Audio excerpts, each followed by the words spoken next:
So let's take a look at a polygonal modeling technique called quad modeling. And first I just want to cover some really basic stuff. And so let's jump into Maya. And what's a quad? Well, it's not a triangle. A triangle is basically the simplest kind of surface that you can create. 3 edges, 3 points. And triangles were, they're still used for modeling today, but they're really more common, for kind of older game consoles and PC games. If we take a look at this kind of, it's a pretty primitive, low resolution, really light model that was very efficient for these early game engines. If we take a look at his helmet, kind of simple polygonal representation of the form, and it's all created with these with faces, with these triangular faces. It's been around for a long time, this polygonal modeling, since the beginning of kind of 3D. So another thing that a quad is not is this thing called an n-sided surface. So an n-sided surface, sometimes called an n-gon, and basically an n-gon has 5 or more edges. These guys are really not so good. If you're doing polygonal modeling, or even if you're doing subdivision modeling, you kind of want to avoid n-sided surfaces for a number of reasons. This is going to be triangulated anyway, and basically you're leaving it to the software to determine for you what the surface is going to look like, how it's going to be broken down. Anyway, you want to kind of avoid n-sided surfaces or n-gons. So anyway, a quad is pretty obvious. Quad is, 4. There's 4 sides to it. That's what we're going to be focusing on, taking a look at right now.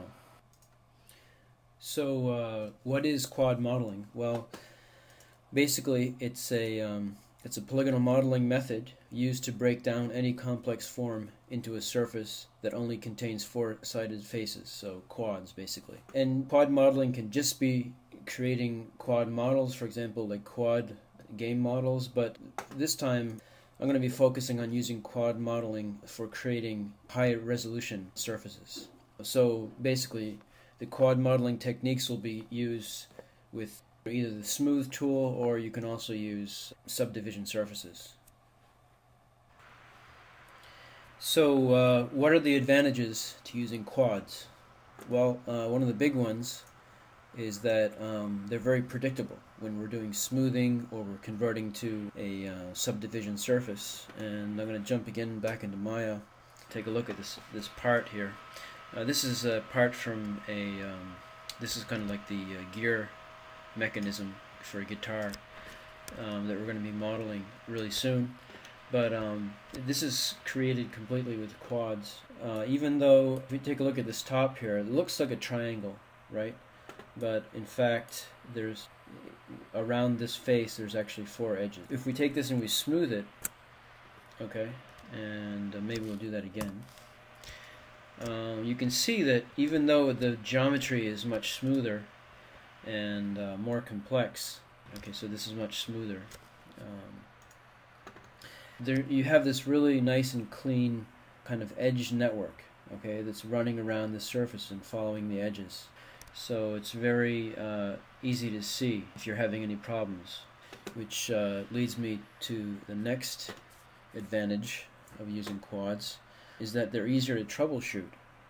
So by that I mean, let's look at this other guy here. This is kind of the reject. If we take this guy, and it looks fine, it looks just like the other one before we smoothed it, but if we smooth this one, we see that we're getting this kind of weird network of edges. Like all of these edges seem to coalesce into this circular kind of pattern here. And whereas this is not a terrible thing, I guess.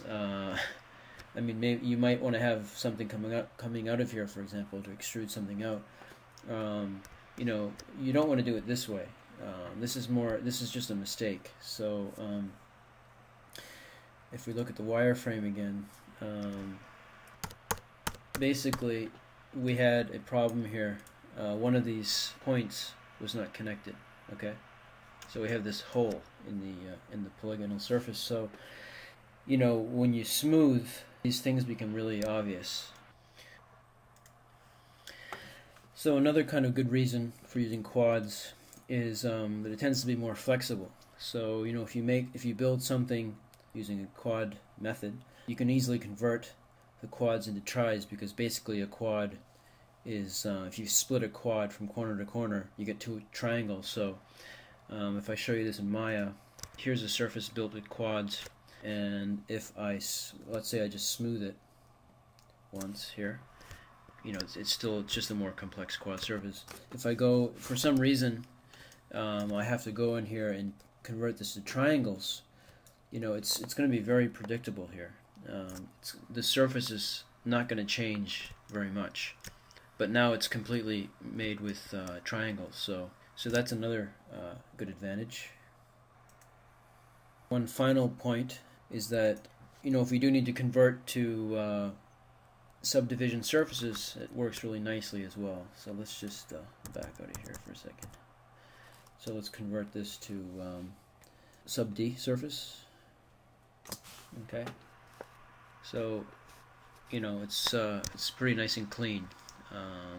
In general, even if you're modeling with triangles, it tends to be okay. But I just find that you get a much better result when you use quads. So. And since Maya 2009, 1, 2, and 3 keys, you can kind of get a smooth preview. And so if you hit 1, it's the original low resolution poly. Okay. If you hit 3, it's kind of like what you'd get if you smooth it a couple times. You can actually adjust how much it smooths, how much it rounds it off in the settings that we'll talk about later. And the other thing that you can do is you can have the original polygonal cage kind of displayed around the smooth object, so you can kind of model and see what you're creating at the same time. So this is a really handy tool, so a really efficient way of working.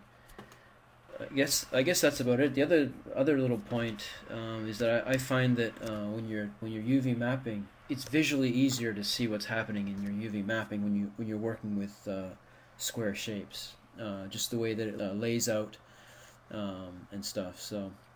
So anyway, let's get into modeling. Let's create some quad models.